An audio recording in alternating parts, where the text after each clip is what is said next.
मेरी बीवी एक डॉक्टर थी। एक आदमी हर दूसरे दिन हमारे घर आता और कहता मेरी माँ की तबीयत बहुत खराब है, और वह कहकर मेरी बीवी को अपने साथ ले जाता। बीवी सारी रात वहीं रहती और अगले दिन वापस आती। यही सिलसिला पिछले कुछ दिनों से चल रहा था। पहले तो मैं यह सोचकर सब नज़रअंदाज करता कि यह बीवी का फर्ज है कि वह मरीज का ख्याल करे और उसके पास ही रहे, लेकिन अब तो बर्दाश्त से बाहर हो गया था, क्योंकि कहीं न कहीं मुझे यह कुछ गलत लग रहा था कि कहीं वह आदमी अपनी बीमारियों के चक्कर में मेरी बीवी को कोई नुकसान न पहुंचा दे। अपनी बीवी को कहा कि तुम रात को वहां ना रुका करो, मुझे अच्छा नहीं लगता, तो वह यह कहकर मुझे खामोश करवा गई। यह मेरा फर्ज है। और रही बात उस आदमी की, तो तुम फिक्र नहीं करो। मेरी बीवी का लहजा इतना सख्त था कि मुझे ना चाहते हुए भी खामोश रहना पड़ा। यूं ही सिलसिले में आज का दिन भी गुजर गया था। सुबह सुबह जब मैं नाश्ते के बाद ऑफिस जाने के लिए बाहर निकला तो वह आदमी अपने मोटरसाइकिल से उतरकर हमारे ही दरवाजे की तरफ आ रहा था। मैंने उसे रास्ते में ही रोक लिया और पहले सलाम किया, तो उसने सलाम का जवाब दिया और आधा घंटा खोलकर दरवाजे से अंदर झांकने की कोशिश किया। मैंने भी गर्दन मोड़ी, दरवाजे की तरफ देखा और फिर दोबारा उसे देखा और पूछना कि तुम्हारी माँ की तबीयत कैसी है, तो कहने लगा, सर इसलिए तो आज दोबारा आया हूँ, उनकी तबीयत संभल नहीं रही है। मैंने अफसोस किया, फिर अपनी बीवी को आवाज़ दी, लेकिन वह आदमी इकरार करने लगा कि मैं खुद जाकर बुलाता हूँ डॉक्टरनी साहब को। उस आदमी की बात सुनकर मुझे गुस्सा तो आया, लेकिन मैं सब्र से काम लेते हुए दांत पिसकर रह गया। कहा कि नहीं, आपको ज़रूरत नहीं है, वह खुद आ रही है। वह खामोश हो गया और अपनी बाइक के पास जाकर खड़ा हो गया। तकरीबन 15 मिनट के बाद मेरी बीवी अपना बैग लिए बाहर निकली और मुझे खुदा हाफिज करते हुए उस आदमी के साथ चली गई। दूर तक मेरी नज़र मोटरसाइकिल का पीछा किया। मेरे अंदर अचानक से जलन जाग उठी थी, जबकि मैं जानता था कि मेरी बीवी की जिंदगी में मेरे अलावा कोई दूसरा नहीं था। मुझसे ही प्यार करती थी, लेकिन फिर भी पता नहीं क्यों मुझे जलन हो रही थी। कुछ देर बाद मैं ऑफिस के लिए निकल गया। ऑफिस पहुंचकर मैंने सबसे पहले अपनी बीवी को कॉल किया। पूछा तो उसने कहा कि मैं उसी औरत के घर पर हूँ, अभी शाम को बात करती हूँ। मैं भी कॉल बंद करके फ़ोन टेबल पर रख दिया और अपना काम करने लगा। लेकिन जैसे ही मैं काम से फ्री होकर ऑफिस से बाहर निकला तो मुझे फिर से मैंने कॉल किया, तो फ़ोन नहीं उठा रही थी। तो मैं सोचा मेरी बीवी घर आ चुकी होगी, काम में बिजी होगी शायद, इसलिए फ़ोन नहीं उठा रही। मैं भी ऑफिस से घर के लिए निकल गया। मैं घर पहुंचा और बेल पर हाथ रख दिया, लेकिन किसी ने दरवाज़ा नहीं खोला, मतलब अभी तक वह घर नहीं आई थी। गुस्से से मैंने दूसरी चाबी निकालकर ताला खोला और घर के अंदर जाकर फ़ोन टेबल पर रख दिया और किचन में जाकर पानी पीकर मेरा गुस्सा थोड़ा कम हुआ। मैंने एक बार फिर से बीवी को कॉल किया। पहले ही बेल पर वह फ़ोन उठा चुकी थी। उठते ही सवाल किया कि कब तक घर आओगी, तो बोली सुबह आऊंगी, तबीयत ज़्यादा खराब है। इससे पहले मैं कुछ कहता वह फ़ोन रख चुकी थी। अगर मुझे उस आदमी का घर का पता मालूम होता, अब तक मैं उसे वहां से ले आ चुका होता। ऐसा करना भी मुझे सही नहीं लग रहा था, क्योंकि मेरी बीवी डॉक्टर थी। ऐसे उसे किसी भी मरीज के घर से लाता तो यकीन उसे बहुत बुरा लगता। वैसे भी वह बाकी लड़कियों की तरह नहीं थी। मैं बहुत देर तक बैठा सोचता रहा। जब भूख का एहसास हुआ तो मैं उठा और खाना गर्म करके खाना खाने लगा। खाने के बाद मैंने सोचा कि अभी भी तो घर पर नहीं है, तो टीवी देख लूं। पहले न्यूज़ सुनकर मेरा दिमाग खराब हो गया था। शहर में रोज होते हुए अजीब वाक़ये से पूरे शहर को खौफ की लपेट में ले लिया था। परेशानी से मैंने एक बार फिर अपनी बीवी को कॉल किया, तो अब की बार उसका नंबर बन जा रहा था। उसी तरह मैंने कई बार कॉल किया, लेकिन जवाब नहीं मिला। मैंने फ़ोन को टेबल पर रखा और कुर्सी पर टेक लगाकर बैठ गया। पता नहीं वह आदमी कहाँ से आया था। उसका कोई अता पता नहीं था, पहले कभी देखा भी नहीं था। कहीं मेरी बीवी का कोई नुकसान न पहुंचा दे या फिर मुझसे कहीं उसे छीन न ले। अगर ऐसा हुआ तो मोहल्ले में मेरी क्या इज्जत रह जाएगी। मेरी कितनी बदनामी होगी। इन सब बातों से मैं सहम सा गया और मैंने फैसला कर लिया, मैं उसे कल ही मना करूंगा उस आदमी के साथ जाने से। पूरी रात उसी कुर्सी पर बैठा रहा और कब मेरी आंख लग गई मुझे पता भी नहीं चला। रात गुजरने के बाद सुबह जब दरवाजे पर दस्तक हुई, मैं उठा और दरवाज़ा खोला। सामने ही बीवी खड़ी थी, लेकिन उसकी तवज्जो गली से जाते हुए इंसान पर था। मैंने खामोशी का उस पर नजर डाली तो वह अंदर आई और कुर्सी पर बैठ गई। मैंने उसी वक्त उसे कहा, उस आदमी के साथ उसके घर नहीं जाओगी। उसने गुस्से से कहा, उसकी माँ को हमारी ज़रूरत है, पहले ही बात हो चुकी है, उसकी माँ बीमार है, मुझे उसका इलाज करना होगा। मुझे गुस्सा आ चुका था। मैंने कहा, कह रहा हूँ ना तुम नहीं जाओगी, उसे कह दो वो अपनी माँ को अस्पताल लेकर जाया करेगा। मुझसे चिल्लाते हुए कहने लगी, तुम चाहते क्या हो? हाँ, मैं काम करना छोड़ दूं, काम करना और खड़ा होकर बैठ जाऊं? मेरी डिग्री किसी काम की नहीं रहेगी, यही चाहते हो ना? मैंने ठंडे दिमाग से कहा, मैंने कब कहा तुम नौकरी छोड़ दो, तुम करो काम, लेकिन उस आदमी के घर पर मत जाया करो। मुझे तुम्हारा घर जाने वाला बात पसंद नहीं आता। मेरी बीवी कहने लगी, मुझ पर शक कर रहे हो? मैंने भी कहा, मैं तुम पर शक नहीं कर रहा, मैं उस आदमी पर शक कर रहा हूँ और यह मेरा हुक्म है कि तुम अब उस आदमी के साथ नहीं जाओगी। मैं उठा और अपने कमरे की तरफ कदम बढ़ा दिया और रूम में जाकर अपना ऑफिस जाने के लिए तैयार होने लगा। लेकिन वो तो गुस्से में मुझ पे चिल्लाई जा रही थी, कह रही थी तुम मुझे उसके घर जाने से नहीं रोक सकते, समझे, और ना ही कहीं आने जाने से रोकते हो। मैं आजाद हूँ, समझे। तुम वह इतना चीख कर बोली थी कि मुझे उसके लहजे से बगावत की बू आ रही थी। मैंने हैरत से गर्दन मोड़ी और उसे देखा और सर हिलाकर ऑफिस के लिए तैयार होने के लिए कमरे में आ गया। मैं बिना नाश्ता के घर से बाहर निकल गया। मुझे लगा था कि वह मुझे रोकेगी और नाश्ते का पूछेगी, लेकिन ऐसा नहीं हुआ। अब वह बदल चुकी थी। कुछ ही हफ्तों में हमारे बीच एक अलग सा रिश्ता बन चुका था। मैंने गुस्से से मोटरसाइकिल स्टार्ट की और दफ्तर में आ गया, लेकिन गुस्सा और भूख की वजह से मैं काम का तवज्जो नहीं दे रहा था। ऑफिस से छुट्टी लेकर मैं बाहर निकला और ऑफिस से दूर एक ढाबे पर नाश्ता करने आ गया। नाश्ता के बाद मैं वहीं बैठ गया और सुबह होने वाले झगड़े पर गौर करने लगा।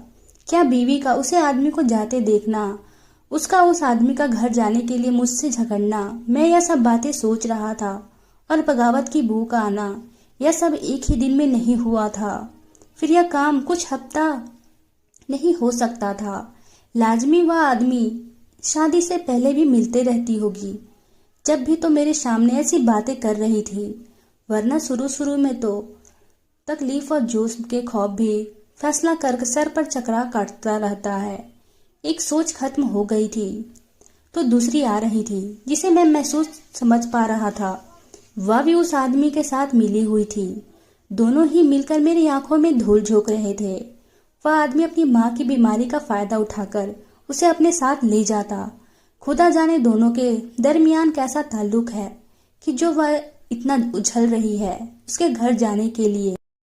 उन दोनों को एक साथ तसव्वुर करके ही मेरा बदन में आग लग गई थी, जिसकी वजह से मेरा दिल जल रहा था। दिल में इतनी बड़ी नफरत पैदा हो चुकी थी कि बीवी का दिमाग में आते ही मुंह से अजीब से लफ्ज निकल आते। शाम तक मैं सड़कों पे बेमकसद मोटरसाइकिल दौड़ाता रहा। फिर थककर मैं घर आ गया। घर के सामने मोटरसाइकिल रोककर मैंने चाबी से दरवाजा खोला और अंदर दाखिल हो गया। अंदर कमरे से किसी की सरगोशी की आवाज आ रही थी। मैं बगैर आवाज के कमरे से बाहर खड़ा हो गया और बीवी को देखा। वह कमरे में तन्हा थी और किसी से फोन पर बातें कर रही थी। सुनो, तुम दवाई वक्त पर देते हो ना? देखो, मुझे लगता है कि मेरा घर से निकलकर तुमसे मुलाकात करना मुश्किल हो सकता है, क्योंकि मेरा पति नहीं चाहता कि मैं तुम्हारे घर आऊं। लेकिन तुम ख्याल रखना, ठीक है? अगर हालात ज़्यादा खराब हुई तो हमें अपना आखिरी कदम उठाना होगा। नहीं, मुझे उसकी फिक्र नहीं। यह सब वह अल्फाज थे जो मेरी बीवी फोन पर किसी से बात कर रही थी। मैं दरवाजे के पास से झटके किचन में आ गया और जानबूझकर बमकर बर्तनों की आवाज़ की जोर से एक गिलास उठाकर मैंने स्लेब पर पटक दिया और फ्रिज से पानी की बोतल निकालकर जोर से स्लेब पर रखी। बर्तनों की आवाज़ सुनकर वह कमरे से ही खड़ी खड़ी बोली कि कौन है। उसकी आवाज में खौफ झलक रहा था। मैंने कोई भी जवाब दिए बगैर बोतल का ढक्कन खोला और गिलास पानी में डालकर अब की बार मुझे कदमों की आवाज किचन की तरफ आती महसूस हुई थी। किचन में आई तो मैं गिलास की नजर उठाकर उसे देखा। उसका रंग उड़ चुका था, जबकि उसने हाथ में गुलदस्ता पकड़ा हुआ था। मैं ही चौंक गया था। वह अभी तक खड़ी खड़ी निगाहों से मुझे ही देख रही थी। मैंने गिलास खाली करके स्लिप पर रखा तो उसने होश की दुनिया की कदम रखा और गुस्से से बोली कि तुम बेल नहीं दे सकते थे। मैं कितना डर गई थी। मैंने उसे खामोश नजरों से देखा और चलता चलता बाहर आया और गुलदस्ता उसके हाथ से लेकर बोला कि तुम ऐसा क्या कर रही थी कि तुम इतना डर गई थी? और इस गुलदस्ते से कत्ल करने का भी इरादा था क्या? कत्ल का लफ्ज पर तो जैसे वह मरने वाली हो गई थी। उसका रंग उड़ गया था। उड़ते रंग के साथ बोली कि मैं क्यों करूंगी किसी का कत्ल? तुम इल्जाम मत लगाओ मुझ पर। मैंने कुछ नहीं किया और यह गुलदस्ता सिर्फ अपनी हिफाजत के लिए पकड़ा हुआ था। मैं डर गई थी। मैं उसकी लंबी चौड़ी बात सुनकर अपने कंचे उचका दिए और गुलदस्ता जाकर उसकी जगह पर रख दिए। मैं कपड़े बदलने आ गया था। उससे कोई फर्क नहीं पड़ता था कि वह उसके साथ क्या हो रहा है, कि वह खुद क्या करती फिर रही ही है। बस अब मुझे किसी चीज से फर्क था कि वह मुझे धोखा देने की किस हद तक जा सकती है।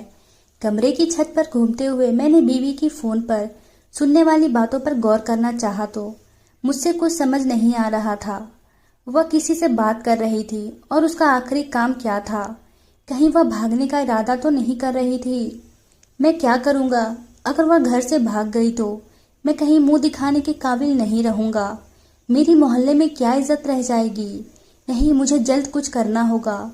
लेकिन एक मिनट ऐसा भी हो सकता था कि वह उस आदमी के साथ भागने के बजाय किसी और के साथ भागने का सोच रही हो और कर रही हो कि मैं उस आदमी के साथ भागी हूं ताकि मैं उसे ढूंढ ही ना सकूं। कहीं यह मेरी नजरों में धूल तो नहीं झोंक रही? मैं उसे गौर से देखकर सोच रहा था और फिर करवट लेकर लेट गया था। अगली सुबह भी वह आदमी घर के सामने आ गया था और बीवी के मेरे सामने उसके साथ चली गई थी। लेकिन मैं कुछ भी ना कह सका क्योंकि मैं नहीं चाहता था कि पूरा मोहल्ला हमारा झगड़ा देखे और तमाशा देखे। इसलिए मैं सब्र का कड़वा घुट पीकर ऑफिस आ गया। दिन में ऑफिस का काम करने के बाद जब मैं घर आया तो पूरा घर खाली था। मतलब आज भी वह नहीं आएगी। मैं टॉवल से मुंह साफ करके बैग मेज पर रखा और कुर्सी पर बैठ गया। जिंदगी में सुकून के दिन भी आए थे। कितना सुकून था शादी के बाद शुरू के दिनों में, लेकिन अब तो जैसे हर चीज ही पलट गई थी। कभी कभार तो मुझे लगता था कि वह बस शादी से शुरू के दिनों में अच्छा बनने का ड्रामा ही करती थी और अब ड्रामा करके थक चुकी थी तो अपना असल चेहरा मुझ पर दिखा रही थी। काश कि मैं ऐसी औरतों से शादी नहीं करता। मैंने सर हिलाते हुए मेज पर सर रख दिया क्योंकि सर दर्द से फटा जा रहा था। आज की रात भी कुर्सी पर बैठकर ही गुजर गई थी। सुबह जब मैंने दरवाजा खोला तो सामने ही खड़ी उस आदमी का हाथ हिलाकर मुस्कुराते हुए देख रही थी। फिर चेहरा सीधा किया, मुझे देखा और अंदर आ गई। दरवाजा बंद करने से पहले मैंने मोहल्ले से गुजरते आदमी पर एक नजर डाली तो सब अजीब नजर से मुझे ही देख रहे थे। मैंने गुस्से से दरवाजा बंद किया और कमरे में आकर जोर से उसकी बाजू पकड़कर भला कि तुम अभी मेरी बीवी की हैसियत से यहाँ रहती हो इस घर में, समझी? अपनी घटिया हरकतें मोहल्ले से बाहर करो। यहाँ मेरी इज्जत है। मेरी बात तो उसने अनसुनी कर दिया और अपनी बाजू छुड़वाने की कोशिश कर रही थी। मैं खून की आंखों से उसे देखा और जोर से बिस्तर पर धक्का देकर कमरे से बाहर निकाल कर आ गया। सिगरेट पीकर सिगरेट फूंकना शुरू कर दिया। इतनी गर्मी में मैं छत पर बैठ गया। एकदम से बीवी का रवैया मेरे दिमाग में आ चुका था तो उसका बिखरा हुआ हलाया मेरे सामने आया तो मेरा दिल किया कि मैं हर चीज तहस नहस कर दूं और खुद कहीं चला जाऊं जहां कोई मुझे जानता भी ना हो। मैं लोगों के सवाल की नजरों से बच जाऊंगा। रात तक मैं छत पर बैठा रहा, फिर नीचे आया और कपड़े बदल के घर से बाहर निकल गया। बाहर ही खाना खाकर रात तक घर वापस आया। जब घर वापस आया तो वह दुनिया जहां से बेखबर सो रही थी। एक लम्हे में मेरा दिल चाहा कि मैं उसका गला दबा दूं, लेकिन मैं कातिल नहीं बनना चाहता था, ना ही मैं उसके खून से अपने हाथ रंगना चाहता था। दिल के कोने में मेरी मोहब्बत बेइंतहा थी, जिसकी हर ख्वाहिश पूरी की और काम करवाने की आज़ादी भी थी। वही आंखों से धूल झोंक रही है। मैं सोच सोच के परेशान हो रहा था। यह सोचकर ही मेरा दम घुटने लगा कि तो मसलते हुए कमरे से बाहर निकला और बाहर आकर बैठ गया। घर की दीवारें मुझ पर तंग होने लगी थी। मैंने बालों को मुट्ठी में दबोच कर खींचा और चीखना शुरू कर दिया। आंखों से लगातार आंसू टपकने लगे। यूं ही सिलसिला कई हफ्तों तक चलता रहा। इस दौरान मेरे और मेरी बीवी के ताल्लुक खतरनाक हद तक खराब हो चुके थे। अब तो यह आलम था कि एक ही घर में रहते हुए हम दोनों एक दूसरे की शक्ल देखना भी गवारा नहीं समझते थे। वह अपनी मर्जी से आती है और अपनी मर्जी से जाती थी। मुझे इजाजत लेना तो वह भूल ही चुकी थी। बगावत ने उसे निडर बना दिया था। एक रोज किसी ने बातों में मुझे बताया कि जो आदमी मेरे घर आता है उसकी माँ को मरे हुए 5 साल हो चुके थे।